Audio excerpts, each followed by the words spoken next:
Holy Cross community. This is Father Gerasimos here at the National Shrine of Mary, the Queen of the Universe, in Orlando, Florida, and I'm here at a special exhibit that is for the Shroud of Turin. As we know as Orthodox Christians, we have the Holy Mandilion in the history of the image that was brought to King Abgar in Edessa, and eventually the Holy Mandilion, which was a hieropietos made without hands.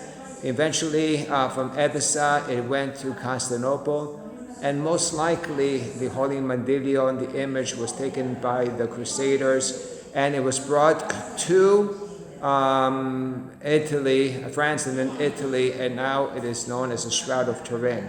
Behind me, you see the image of the burial cloth. It's an exact replica, 14 feet by 3.5 feet of the image, and you can see that it is a really interesting artifact because it is made in a three-dimensional way and in negative. Most likely, when the birth of the resurrection of Jesus Christ happened, that this image was formed. Of course, there's no official position either from the Roman Catholic Church, Orthodox Church, as to how true this document is. This artifact is. I personally believe it is truly the burial cloth of Jesus Christ, and that is why I made this pilgrimage to see this exhibit that is being here until September in Orlando, Florida.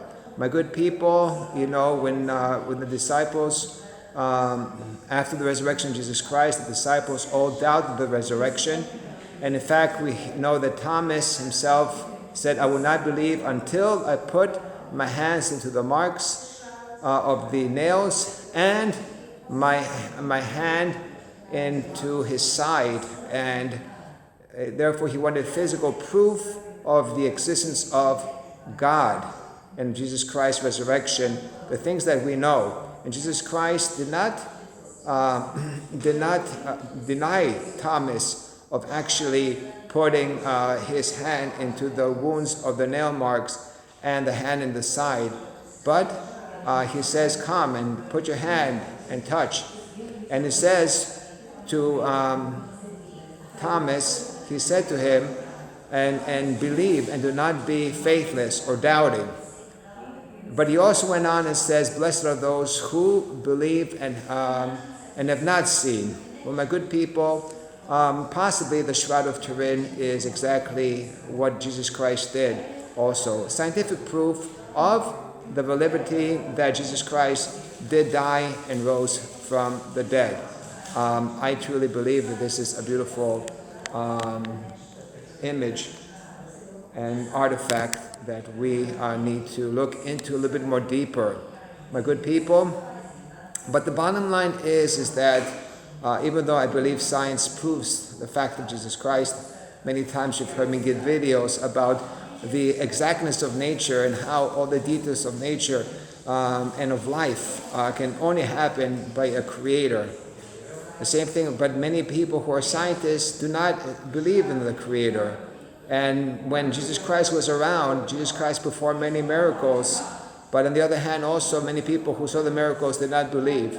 So even though there might be scientific proof, a person who does not want to believe will not believe. No matter if Jesus Christ appears in front of them as they pray or right in front of them. The person who has a heart does not want to believe will not believe. No matter what proof or no matter what evidence. But I really believe that we have a true faith, a faith that is established on Scripture, a faith that is established on the prophecies that were fulfilled, a faith that is established in history, and a faith that is established also in science, because God is the author of all science. So my good people, if you are in Florida this summer, or if you're ever in Italy, you can go and see the original Shroud of Turin. But the bottom line is that Jesus Christ did come on earth. Jesus Christ did die and rose from the dead. And we are called to pose the question to ourselves, is that, do we believe in the story?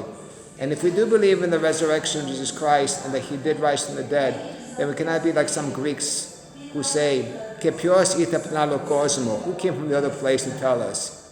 Those are demonic statements, and we should not really say those stuff. But we should say that, yes, I believe in the risen Lord. And if we do believe in the risen Lord, then the other more difficult thing is, and what are we going to do about it? That's the next thing. You see, many people prefer to be atheists or agnostics because they prefer not to make any commitment. But if Jesus Christ did come, did die, and rose from the dead, then the question is, what are we doing about it? And therefore, many people prefer to be lukewarm in their faith and never make the commitment. Going back to Thomas, Thomas had questions, did his research, saw the risen Lord, and then after that, he became one of the apostles that went out into the world to proclaim Jesus Christ's life. He was one of the disciples who went out and transformed the world that we know him. He went to India and other places and eventually died for Christ. Are we ready to die for Christ? Or are we just going to stay in our comfort area for the rest of our lives? I pray that, as it has for me, this artifact of the Shroud of Turin inspires you all, and that we all come to know Jesus Christ more. Signing off from the exhibit here of the Shroud of Turin in Orlando, in the National Shrine of the Basilica of Mary, the Queen of the Universe, Father Gerasimos, Makris.